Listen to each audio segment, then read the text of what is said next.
Hi, this is Michael Bagraim. I am the Democratic Alliance Labour spokesperson. And as everyone knows, we've been experiencing enormous problems, absolutely enormous problems with the Unemployment Insurance Fund.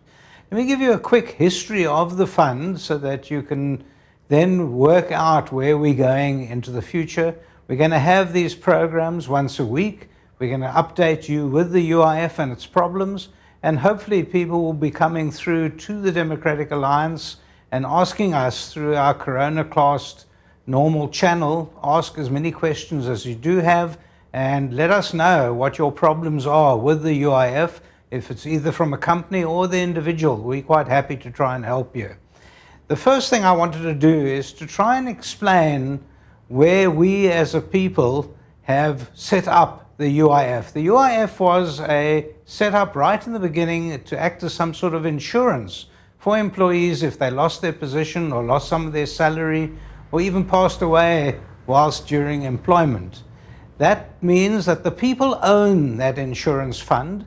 The employer pays 1%, the employee pays 1%, and that 2% is paid over to the receiver revenue to cover employees for the disasters that we are now experiencing.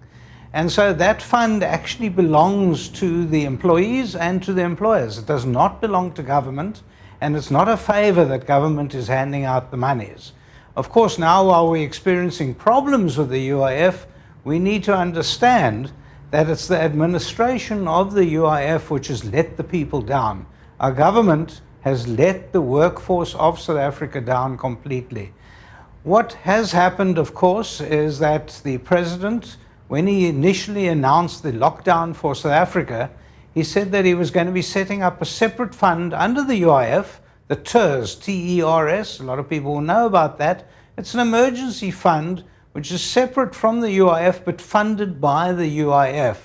And initially he said that this is going to last for 3 months. We are offered hoping that it might be beyond the 3 months. But where we stand at the moment is no announcement has been made as to whether it's going to be paid for July as well. So we're sitting now in June 2020 and we're still waiting to see if it'll come into July. Now, people will recall that initially when they had to claim for the TERS funding, it was done via email. That was a complete failure and a mess. And in fact, people were then asked by the Minister of Employment and Labour to restructure that and then to go online instead of sending it in by email and to claim online.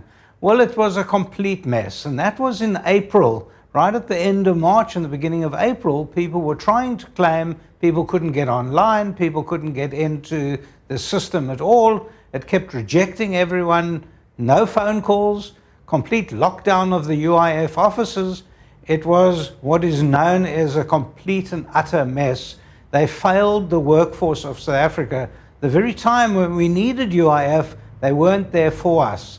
So what we're hoping to unpack over the next few weeks through the UIF discussions that we're having with the Democratic Alliance is to ensure that everyone's problems are answered, that we get access to the correct officials at the UIF, and hopefully what we can start doing is starting to find a cure for the problems that we're experiencing with the UIF. I want to tell you that we are trying desperately every day to sort out people's individual problems.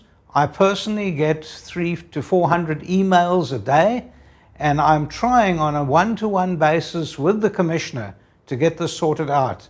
So hopefully you will tune in next week, and hopefully you'll let us have your queries so that we can give you feedback on the UIF in the future.